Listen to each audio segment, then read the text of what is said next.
Bismillah ar-Rahman ar-Rahim, alhamdulillah wa salatu wa salamu ala Rasulullah.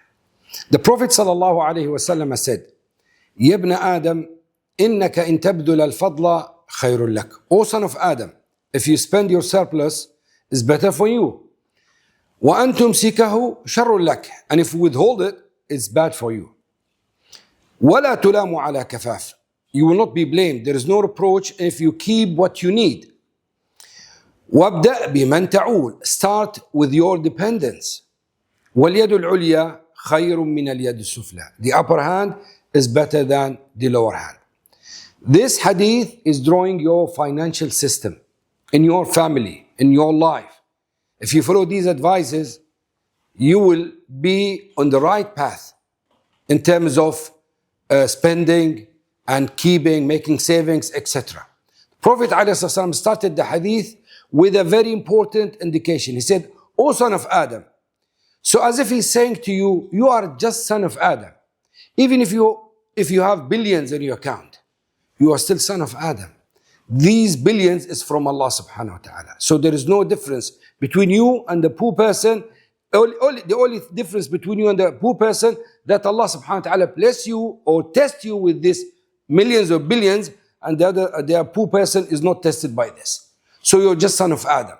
So relax, calm down, don't be arrogant. O son of Adam, if you spend your surplus, it's better for you. The first advice, spend your surplus.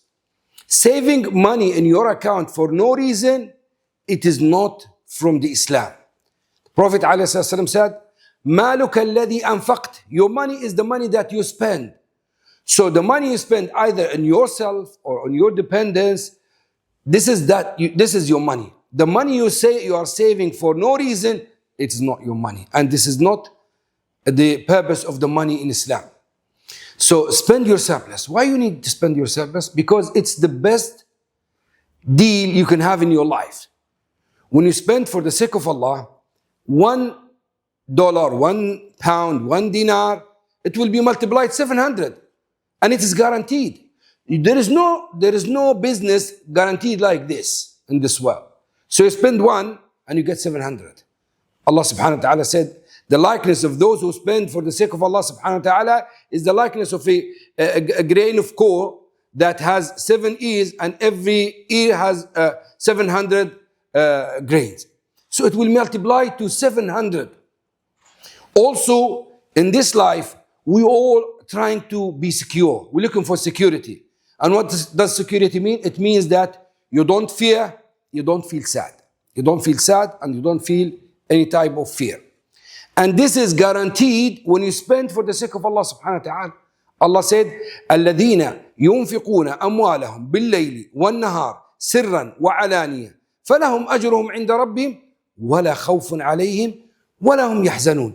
Those who spend their money day and night, secretly and publicly, for the sake of Allah subhanahu wa ta'ala, Allah will reward them, and there will be no fear on them, and they will not feel grief or sad. Also, actually, the real saving, that the money that you spend. When the Prophet ﷺ slaughtered the sheep, and he donated everything except the shoulder, he spoke to Aisha. He said, what is left?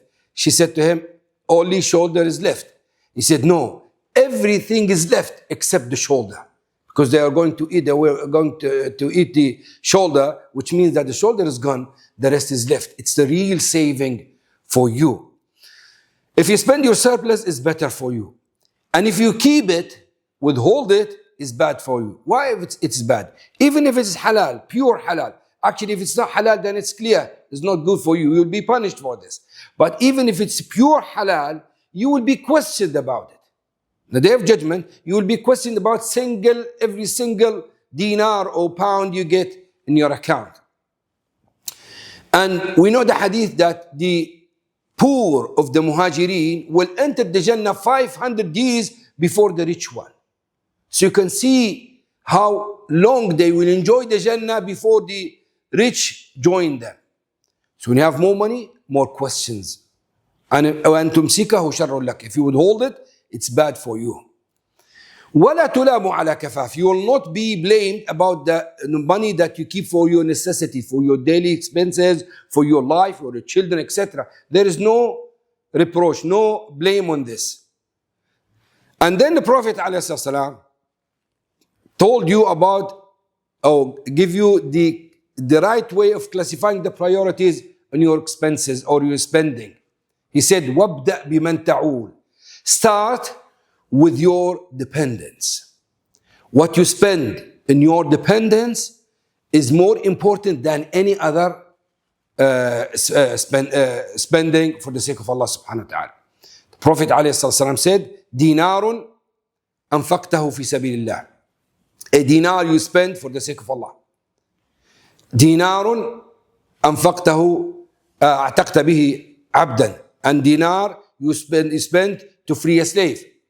Dinar أنفقته تعين به مسكين. A dinar you spend to help a poor person. And dinar you spend it in your family. Dinar أنفقته على أهلك. The best rewardable dinar is the one you spend in your family. So this is an important fact we should understand. Spending in your family is a very high rewardable action. You just need to have the intention and you make sure the money is halal. If you do this, you are in a safe side. And what you do is very highly rewarded.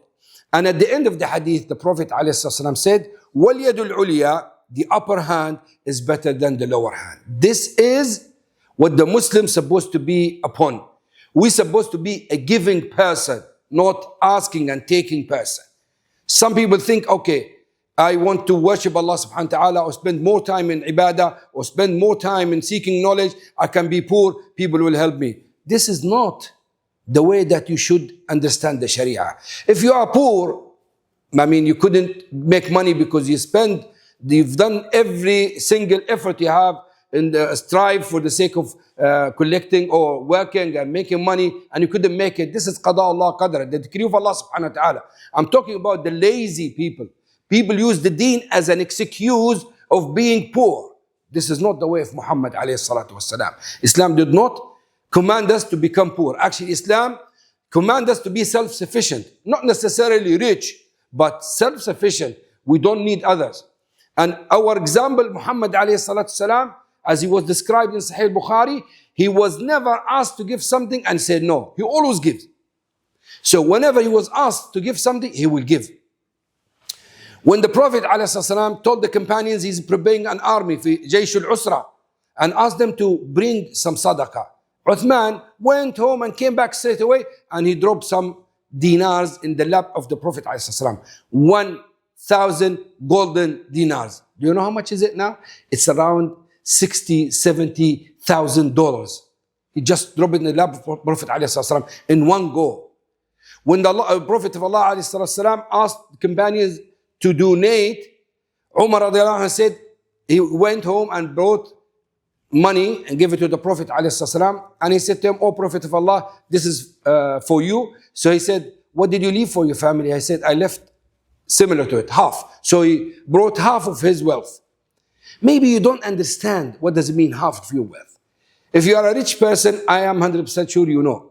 Because now people sometimes begging us to find a solution not to pay zakah on that specific amount. You know how much is zakah? 2.5. So if he has $1 million, he just needs to pay 25,000 and he still finds it difficult to give the zakah. Imagine someone bring half of his wealth for the sake of Allah subhanahu wa ta'ala. Then Abu Bakr came and he brought some money. So the Prophet ﷺ said to him, "What did you leave for your family?" He said, "I left Allah and His Messenger." Nothing. He brought everything for the sake of Allah. And this is the difference between us and between the pious predecessors, Salaf al-Salih. Even the rich people in those days, the money was only in their pockets, not in their hearts. So whenever they need to spend, they just take it and give it. If the money is in the hearts, then it's a defect, it's a problem. If it's in your pocket, then increase it as much as you can because you will use it in the right way. وصلى الله وسلم على محمد وآله وصحبه أجمعين وجزاكم الله خيرا والسلام عليكم ورحمة الله وبركاته.